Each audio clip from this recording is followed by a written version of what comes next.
नमस्कार, माझी शेती या यूट्यूब चॅनलवर आपलं सर्वांचं सहर्ष स्वागत आहे। लाडकी बहीण योजना अंतर्गत महत्त्वाची अपडेट पुढे येत आहे। अपडेट यांच्या संदर्भात आहे की जिल्हा परिषदच्या यापूर्वीच्या ज्या तारखा घोषित करण्यात आल्या होत्या तर त्या तारखामध्ये परत फेरबदल करण्यात आलेला आहे। त्यामुळे नवीन जिल्हा परिषद निवडणुकीच्या तारखा घोषित करण्यात आलेल्या आहेत। तुम्हाला माहीत आहे, राज्याचे उपमुख्यमंत्री यांचं दुर्दैवी निधन झालेलं होतं, तर त्या संदर्भात निवडणुकीच्या तारखा ऑब्वियसली थोड्या पुढे गेल्या आणि त्यामुळे एकंदरीत नवीन तारखा त्या घोषित करण्यात आल्या होत्या। आता पहिल्यांदा 5 फेब्रुवारीला मतदान होणार होतं, पण आता मात्र थोड्याच वेळापूर्वी जी माहिती पुढे येत आहे त्यानुसार 7 फेब्रुवारीला मतदान होणार आहे।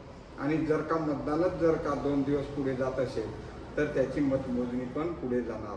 त्यामुळे मतमोजणी 9 फेब्रुवारीला होणार आहे। त्यामुळे हा जो बदल आहे हा बदल अत्यंत महत्त्वाचा आहे। त्यामुळे एकंदरीत जे आहे वितरणावर त्याचा पण परिणाम होऊ शकतो, वितरण देखील पुढे जाऊ शकते। त्यामुळे एक गोष्ट इथे समजून घेण्यासारखी बाब ही आहे की जिल्हा परिषदच्या निवडणुकीच्या तारखांमध्ये जो बदल करण्यात आलेला आहे तो आपल्या सर्व लाभार्थ्यांसाठी अत्यंत महत्त्वाचा आहे, कारण की यामुळे वितरणावर पण परिणाम होत असतो। पण मात्र जिल्हा परिषदच्या निवडणुका पुढे गेलेल्या आहेत आणि त्यामुळे वितरण पण पुढे 1-2 दिवस जाण्याची शक्यता वाढलेली आहे। या व्हिडिओमध्ये आपण इथेच थांबूया।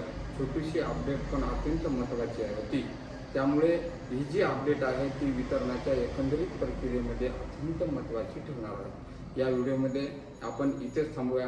काही अडचण असेल तर व्हिडिओमध्ये खाली कमेंट्समध्ये विचार करू शकता। धन्यवाद।